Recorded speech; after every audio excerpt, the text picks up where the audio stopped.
Selamat malam, salam sejahtera, salam sehat untuk semuanya.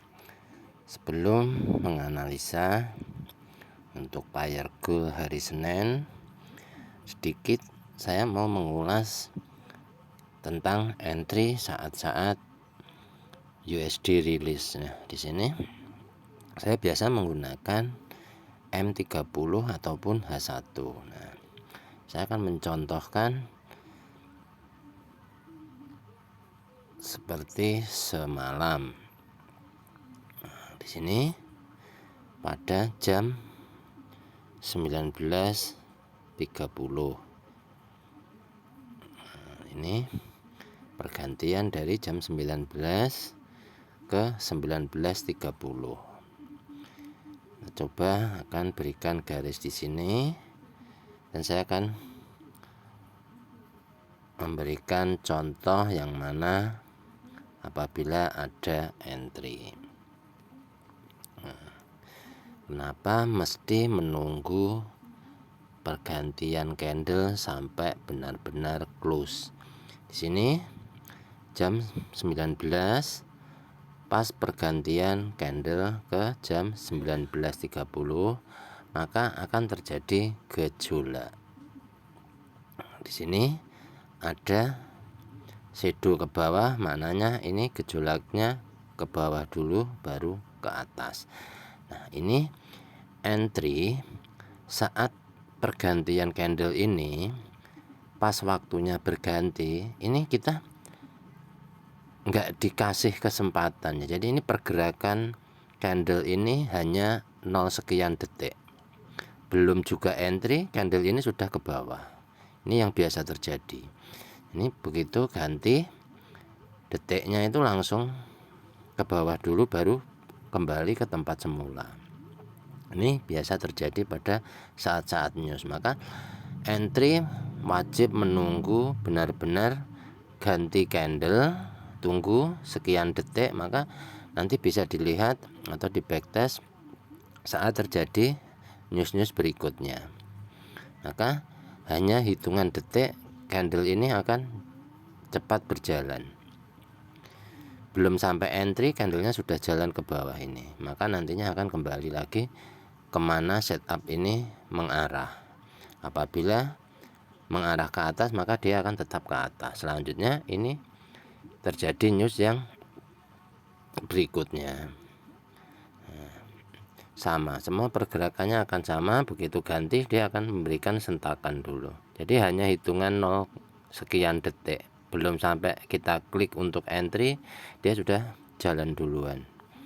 Nah, ini salah satu cara entry apabila terjadi ataupun menunggu saat-saat USD rilis, maka wajib menunggu candle benar-benar close seperti itu.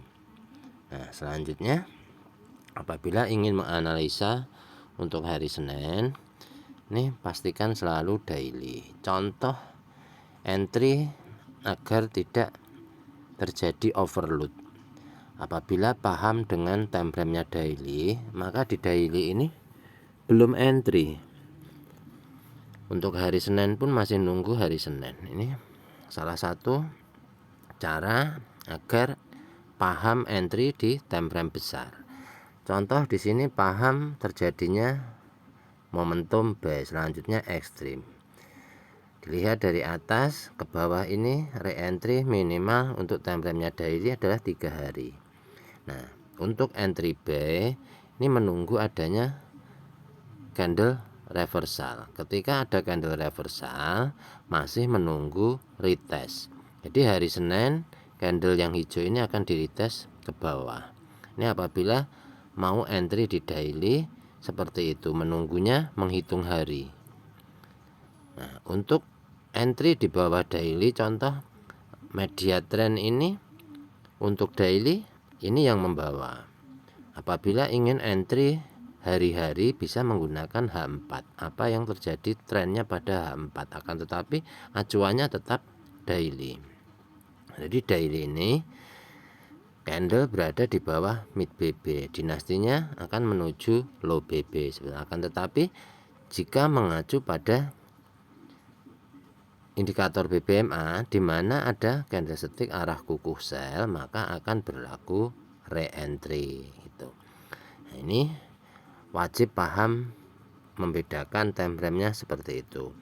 Selanjutnya, apabila ada yang tidak sabar entry pada daily, maka begitu lahir candle reversal seperti ini, maka sepanjang candle hijau ini bisa diberikan garis bodi atas sampai bodi bawah, sepanjang bodi ini maka akan entry buy. Selanjutnya akan menghitung apabila di bawah floating. Contoh, bodi atas ini di angka 34. Selanjutnya untuk bodi yang bawah ini untuk menghitung floatingnya 2334 ke 2328, maka hitungannya adalah 60 pip atau kalau dihitung dolar 6 dolar. Nah, ini cara menghitungnya. Selanjutnya apabila di sini entry, berarti ini bisa dikatakan time frame kedua, karena untuk setup bisa mengambil time frame kedua. Nah, ini yang jadi acuan adalah di sini. Berarti ini menjadi time frame ke-1 untuk weekly. Di sini nampak ada ekstrim, TPW, MHV menargetkan CSA. Maknanya masih berlaku re-entry. Karena apa? Untuk time frame-nya, time frame 1, ini di sini tidak memberikan signal arah. Belum memberikan signal arah akan ke bawah. Masih berlaku valid untuk re-entry ke atas. Nah, saat breakout resisten maka akan berlaku koreksi seperti ini. Nah, apabila di sini memberikan signal arah maka akan berlaku re-entry ke atas, yaitu mahal lagi. Maka perjalanan di sini ini akan panjang. Apabila paham pada time frame besar di weekly ini nanti pembentukan setup baru bisa lanjut ke atas ataupun akan membentuk setup baru penurunan jauh ke bawah. Karena di sini ekstrim bisa menunggu double ekstrim ataupun MHV. Akan tetapi di sini prosesnya mingguan ini lama gitu. Nah, jadi apabila kembali naik maka menargetkan resisten-resisten tertinggi ini. Selanjutnya apabila weekly dijadikan time frame ke-1, maka mencari setupnya pada time frame-nya daily. Apa yang berlaku di sini? Maka yang berlaku di sini adalah ini yang di setup. Ada candlestick arah kukuh sell, maka akan berlaku re-entry. Apabila sudah tidak mampu ke bawah lagi, maknanya akan ke atas gitu. Ini menargetkan ke atas untuk breakout mid BB. Maknanya apabila nanti sudah nggak ke bawah maka akan menargetkan volume tertinggi ini. Nah, entry-nya bisa di H4. Ini secara pribadi saya akan ke sini. Harus berani entry di sini. Kenapa harus entry di sini? Karena di sini akan lebih nampak. Nah, di sini area mahinya, di sini malonya. Maka ini MA5 ini untuk entry, MA10 untuk pengukuhan. Nah, ini secara pribadi saya entry di sini untuk hari Senin, mencari entry B karena ini sudah sampai di area malo, area entry. Nah, apabila melihat dari atas, jelas di sini terjadi momentum sell. Nah, ini yang di follow, candle yang pertama kali melewati low BB. Ini yang di follow. Jadi kalau misalkan ambil koreksi momentum sellnya yang di bawah, maka dapatnya segini. Jangan dipaksakan apabila sudah sampai malo, maka wajib di close. Jadi menurut saya udah cukup untuk pengambilan koreksinya. Apabila mau menahan entry sell-nya, wajib pasang safety.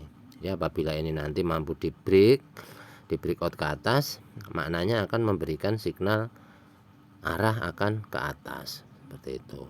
Nah, selanjutnya apabila ingin melakukan cut loss ataupun kerugian saat dibawa ke bawah, contoh entry di sini jika memasang SL-nya di bawah sini maka akan sangat jauh. Apabila ingin melakukan cut loss maka bisa diperkecil ke time frame M15 atau M5. Contoh, kita mau cut loss saat di bawah turun, ini sudah ada perhitungan apabila di bawah turun maka sekitar 60 pip. Kita tinggal pindah ke M5 apabila ingin melakukan cut loss. Apa yang berlaku setupnya pada M5 di sini. Nah, di sini tinggal mendetailkan apabila ingin melakukan cut loss maka kenanya tidak akan banyak. Ini yang wajib benar-benar dipahami. Perlu nggak sih trading itu melakukan cut loss? Nah, ini yang jadi bahan pertimbangan. Jika dilihat di sini, ini di sini sudah tidak mampu lagi membuat momentum. Nah, ini menurut saya sudah habis gitu ya. Ini sudah waktunya kembali ke atas. Di sini berlaku sideway. Candle sudah tidak lagi mampu melewati low BB di M5. Jadi di M5 ini bisa diberikan garis pada MHV. Nah, nanti cara cut loss-nya seperti video-video sebelumnya, menunggu terjadinya re-entry. Nah, seperti ini. Maka ini sudah nampak lebih kecil dibandingkan untuk memasang stop loss di bawah jauh ataupun cut loss di sini. Nah, di sini entry pada poin 34. Di sini 32, sekian. Maka ini perhitungannya hanya anggap lebih mudahnya $2. Ini enggak pasang SL enggak apa-apa. Apabila di bawah turun ke sini, maka saat naik koreksi tinggal cut loss. Jadi enggak sampai ke sini. Baru nanti mencari setup di mana mau entry lagi, menunggu ekstrim kah atau seperti apa. Nah, ini contoh-contoh untuk memperkecil kerugian, yang mana cut loss itu perlu dilakukan apabila dalam kondisi yang tidak sempurna, ada keraguan entry atau apa, segera ambil keputusan. Ini apabila dilihat pada time frame-nya daily, maka seperti ini, tidak akan sampai ke area support.